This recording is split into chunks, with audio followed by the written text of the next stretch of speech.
This is the wireless dynamic sensor system. It is a device that has multiple sensors in it. It is a force sensor. It's plus or minus 50 newtons. It has a 3-axis accelerometer, and so it measures, we can do acceleration in 3 dimensions there. And it also has a built-in altimeter, and it's plus or minus 200 meters, and it's really designed to be able to use that feature maybe on a roller coaster. You're doing amusement park physics, and you want to be able to measure your altitude, and so when you turn it on, at that point, it's plus or minus 200 meters from the point that you turn it on. And you have the ability to use any of those sensors independently if you want to. So you can actually use just the force sensor if you want to, and maybe one axis of acceleration, or 2 axes or whatever. And so you can actually define that, or if you want the altimeter off or on. If you're doing something that doesn't involve an altitude change, you probably don't want to use it, so you can determine that. The device is wireless, and so it actually communicates with the new LabQuest 2 has built-in Bluetooth, and so it's using Bluetooth, which is a short-range radio standard, and so it can talk that way. You can use it with the computer. With the LoggerPro software, it will also do that via Bluetooth. And so the device itself has a battery. It's a rechargeable battery, and so you can actually plug in the recharger there. And there is a switch right here on the face that actually turns the device on. So if I turn it on, at first I end up with, there's a couple of little lights there. The first one, there's a little running man there. It's green. That indicates that it's actually ready to collect some data. The lower light, where it says Bluetooth, right now is red, and that indicates that it's not communicating with a device yet. And one thing that's different about this sensor than our other sensors is that this one doesn't auto ID with the data logger. And the reason for that is that if you had a whole bunch of these in the classroom, you wouldn't want them automatically connecting, because you need to define which device you want to talk to. And so we'll actually be able to set that up. Once it's talking to the device via Bluetooth, then that red light turns green, and that tells me that it's actually running here.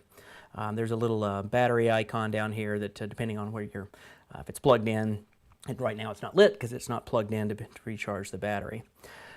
This button right up here is a button that allows us to have the device start collection or stop collection on its own without even being connected via Bluetooth to a device. It has built-in memory, and so it's possible to, say, get on a roller coaster, actually press the button, have it begin to collect data. Once it's collected data, you come back and have it upload to a computer. And so you have your data from your collection there. So that allows that you do that. So it's a start-stop button there. So I'm going to do a little data collection with this, and I'm actually going to attach this to one of our cars and run it here on the track. And I'm going to do the Newton's second law lab, where I'm going to apply a force to this and move it back and forth. And I'm interested in the force and the acceleration of the cart, and maybe from that I can determine the mass. This screw right here allows me to attach this to the car, and so there's the bolt there, and there's a nut that the bolt actually falls out of the back there. So to mount this on the car, I need to remove the nut and bolt.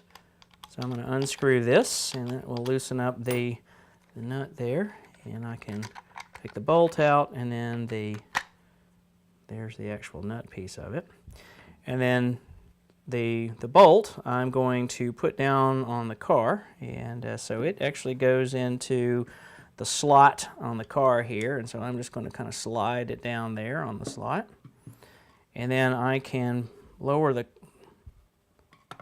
sensor on top of the car, and then put the nut portion on there, and then tighten it up, and now it's attached to the car. So that way it allows me to move it back and forth with the force detector there, or the force sensor. Okay, so now we're actually ready to have it communicate with the LabQuest 2 in this instance. And so to do this, I need to come in and have it detect the sensor. We notice right now that we are on the meter screen without any sensor attached. And the way we do this on this one is I'm going to go up to Sensors, and there's a wdss setup. And so right now it's looking for a device, and so I'm going to hit Scan for Device. And so it's looking for a Bluetooth device. Now, I mentioned earlier that you might have several of these in the classroom. Well, it turns out that they are named, and so they have names, and so that when you can look for a particular one, you might have a sticker that says, what's the name of this particular device here, and it found it here, and so I'm just going to say OK, and so now it's found the device, and it comes up here and it asks me, what of the sensors do I want to enable? Do I want the force sensor and 3-axis? Do I want everything? I could check all the boxes if I did that.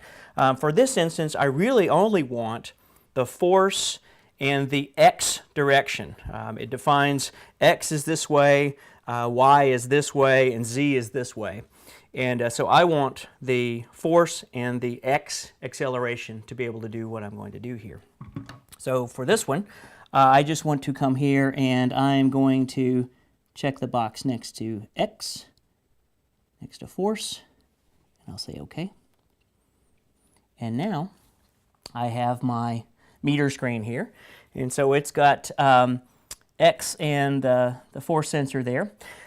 Now, things like the force sensor, you're going to get different readings depending upon the orientation of this. And so there are certain sensors that you might want to zero before you begin collection, and it's one of them because, depending on the orientation, you're going to get different readings. And so you often will zero the sensor in the orientation you're going to use it so that it reads 0. So it's like your bathroom scale. If you want to have it read 0, so you tear it before you do that. So you're really tearing the scale here. So I'm going to do this, and so I'll come down and I'm actually going to zero that one, and I'll go ahead and zero that one too, so that I have both of them reading 0 here. Now let's take a look at our default collection parameters here. It's defaulting to 50 samples per second, time-based graph, with the duration of 10 seconds. And so which will be fine for what we're going to do here. And so I'm going to put it on the track here. And here's what I'm going to do. I am going to be moving this back and forth on the track and simultaneously measuring both the force and the acceleration in the X direction. And we'll see those on the graph here. So I'm going to get ready to start collection here. And so I'm going to hit collect, and then I will just move it back and forth. So we have our two graphs there. Here we go. And so we see on the upper graph we have the force graph, and on the lower graph we have the acceleration graph. Interesting to note that they are in phase. We say that force is directly proportional to acceleration, so maybe there's a relationship there. And so that's what we end up with here.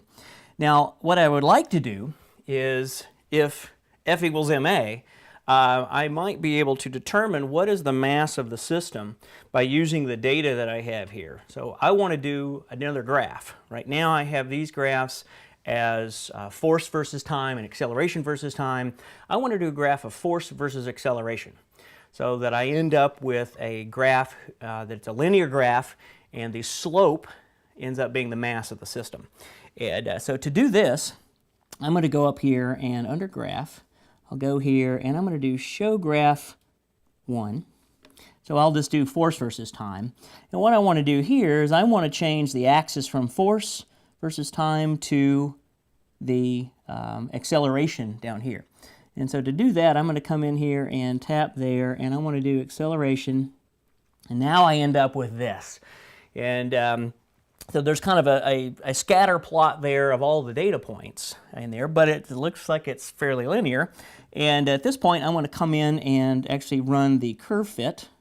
So I'll do curve fit, select that, and now I want to maybe try to do a linear fit of that, and I end up with this equation. So I've get, there's my relationship right there. So I get 0.7, which would be 0.7 kilograms. I know that this one is 500 grams, and this is approaching 200. I think it's 183. So I am right there close. And in fact, if you look at my correlation coefficient, it's almost perfectly linear. So it's a nice relationship there. And so now if I say OK, then that's what it's on there, and it's drawing that best fit line. And so I might use that for a Newton's second law lab. So again, this sensor is great for using with physics. And the nice part is the fact that it is wireless, so you don't have the wires impeding what you're doing. The fact that you can use it obviously on a cart and track. You can mount it, do centripetal accelerations with it if you wanted to. Amusement park physics, all those kinds of things are really excellent to do with this particular sensor. For a booklet of labs using the wireless dynamic sensor system, see the Vernier website.